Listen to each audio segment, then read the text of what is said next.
Felicitous greetings, fellow fanatics.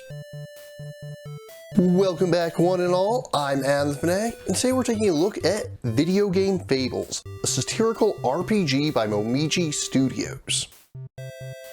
Inspired by the likes of RPGs that turn the genre on its head, such as Earthbound, the Super Mario RPGs, and Undertale, Video Game Fables follows some conventions of the JRPG subgenre, but also subverts them both with its unique battle mechanics and heavily comedic writing. Taking place within a video game that has been abandoned by its player, whom the characters literally revere as a god, things go awry when Princess Aru breaks the script by escaping the confines of her prison. In doing so, she unleashes an ancient evil that captures both the king and the intended villain of the plot, King Gator. Thus, Princess Aru sets out to rescue her father, alongside the cowardly Prince Tater, who likewise seeks to free his father. They are joined by an NPC named Nate, who sees this as his chance to finally be a hero rather than simply a background character. Can't mess with the program, Ralph. You're not going turbo, are you?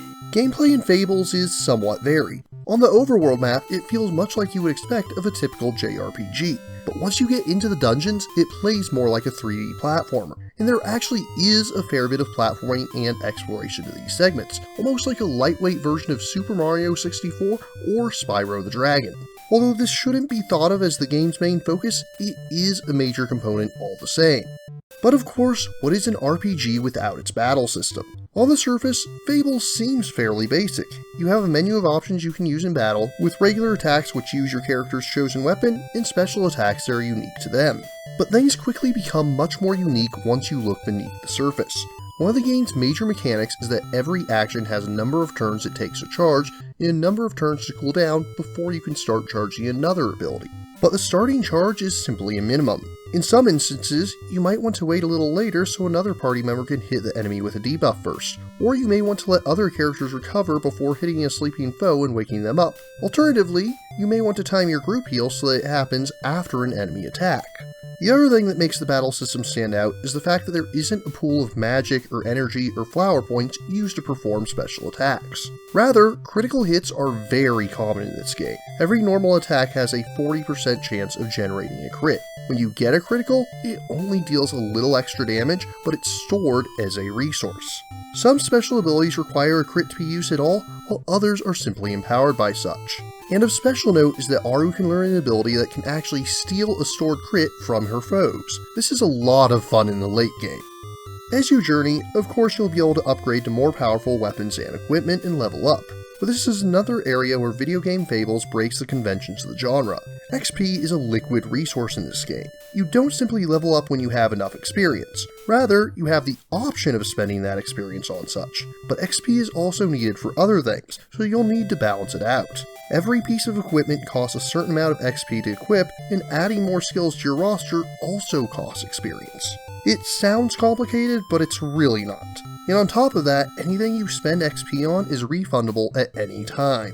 Find that you're only using 4 skills, you can drop the 5th.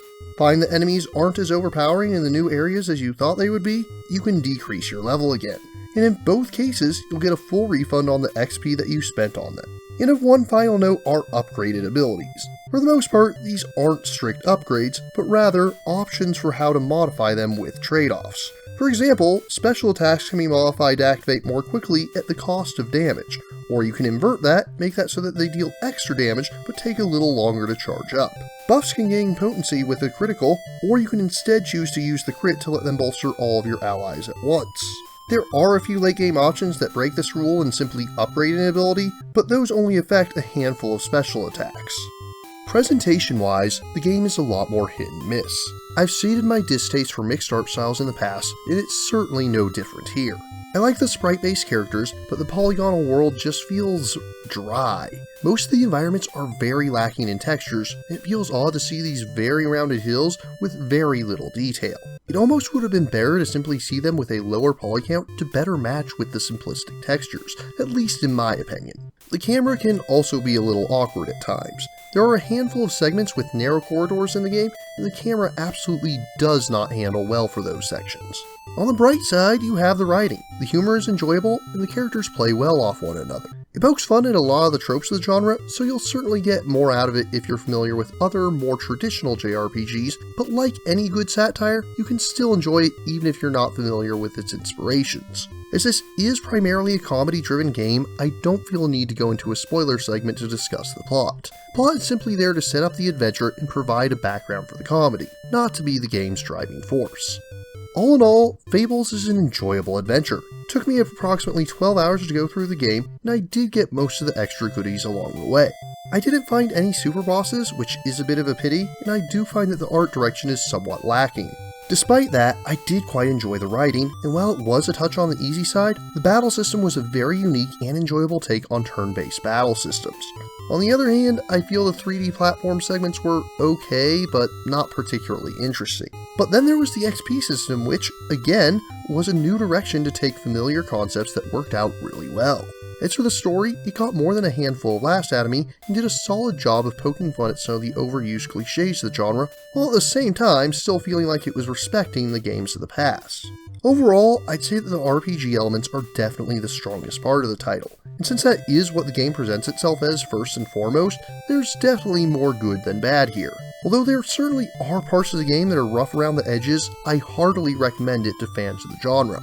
In conclusion, I find Video Game Fables to be worthy of a solid 7.6 out of 10.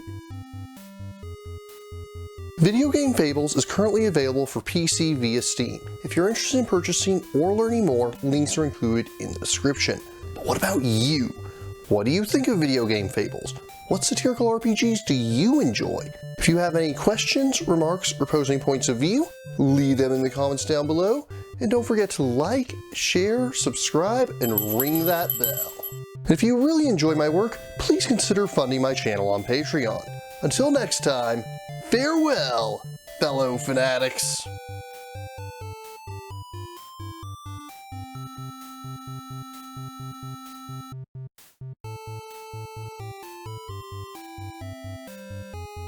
Thank you again for watching. I have plenty more to share with you if you're interested.